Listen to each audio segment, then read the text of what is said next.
क्या आपने नोटिस किया है कि एक वक्त था जब $1 की वैल्यू मात्र 10 पैसे थी और वह वक्त था ईयर 1925। फिर आते हैं ईयर 1947 में, जब हमारा देश आजाद हुआ। उस टाइम $1 की वैल्यू 3 रुपए और 30 पैसे थी। फिर आते हैं ईयर 2000 में, इस टाइम $1 की वैल्यू 44 रुपए और 94 पैसे थी। फिर आते हैं ईयर 2014 में, और इसी साल बीजेपी की गवर्नमेंट आई थी।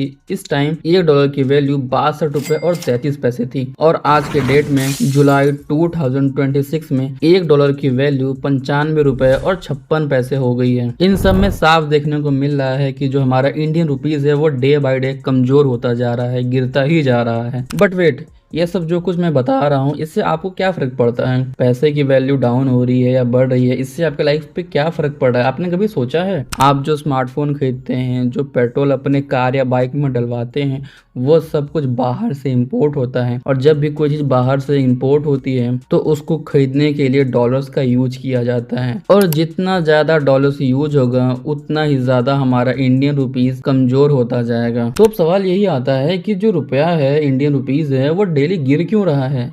इसका रीजन क्या है? क्या हमारी जो इकोनॉमी है वो कमजोर हो रही है या कुछ और रीजन है? इन सब के पीछे 7 बड़े रीजन हो सकते हैं। चलो इसको एक एक करके समझते हैं। सबसे पहले यह समझिए कि गलती हमेशा रुपीस की नहीं होती।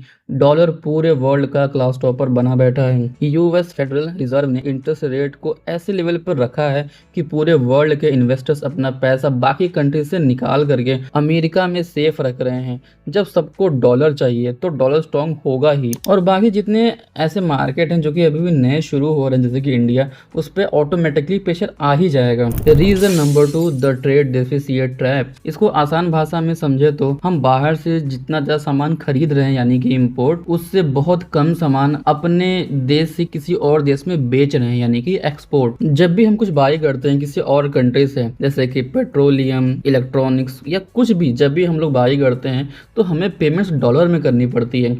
इसका मतलब है कंटिन्यूअस बेसिस पर रुपीस बेच करके डॉलर को खरीदना पड़ रहा है।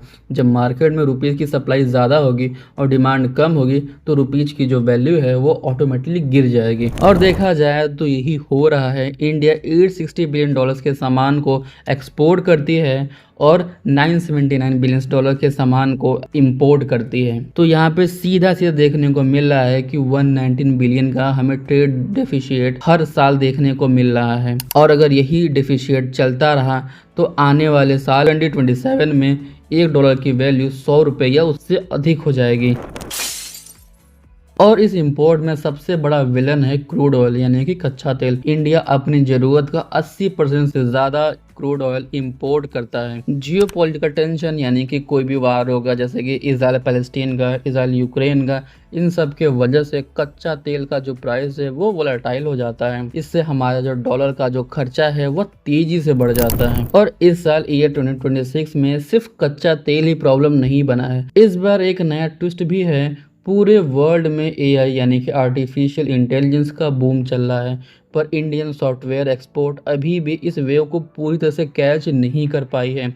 इस वजह से हमारी आईटी अर्निंग पर भी थोड़ा बहुत प्रेशर पड़ रहा है। रीजन नंबर 4 आता है डोमेस्टिक इन्फ्लेशन, यानी कि महंगाई। जब देश के अंदर चीज़ों का दाम बढ़ने लगता है या बढ़ जाता है तो करेंसी की जो परचेजिंग पावर होती है घट जाती है। जैसे मान लो कि कोई चीज़ पहले तुम्हें 100 रुपये की मिल रही थी, लेकिन वही चीज़ अब 110 रुपये की मिल रही है, तो यहाँ पे जो पैसे की जो परचेजिंग पावर है वो घट गई है। अगर इंडिया में इन्फ्लेशन यूएस के मुकाबले ज़्यादा रहेगा तो लॉन्ग टर्म में रुपीज़ का वीक होना एक नेचुरल इकोनॉमिक रूल बन जाता है।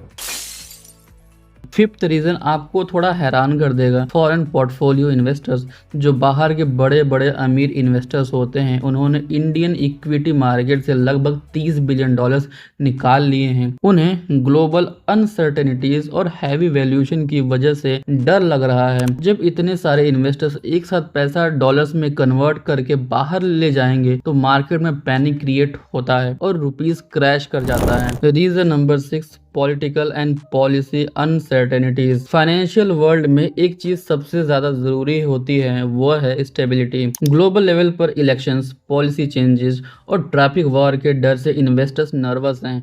जब भी थोड़ी सी भी अनसर्टेनिटी होती है, सेफ हेवन एसेट जैसे कि यूएस डॉलर या गोल्ड की तरफ सब भाग जाते हैं। रीजन नंबर 7 जो कि मोस्ट इंपॉर्टेंट रीजन है, वो है आरबीआई का डिफेंस सिस्टम। क्या इनफ है या नहीं इनफ है? अब आप पूछेंगे कि क्या हमारे आरबीआई यानी कि reserve bank of India so रहा है?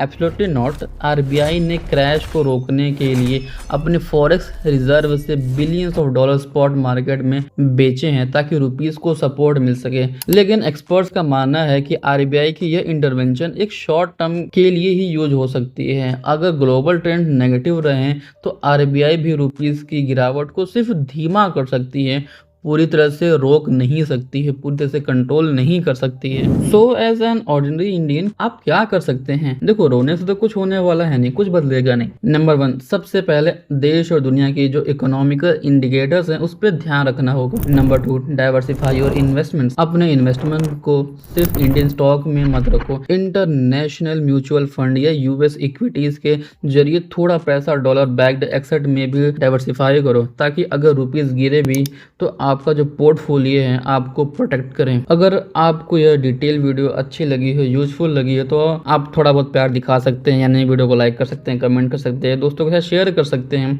ताकि उनको भी पता चले कि उनकी पॉकेट पर क्या असर हो रहा है। मिलते हैं अगले वीडियो में, तब तक के लिए इन्वेस्ट स्मार्टली।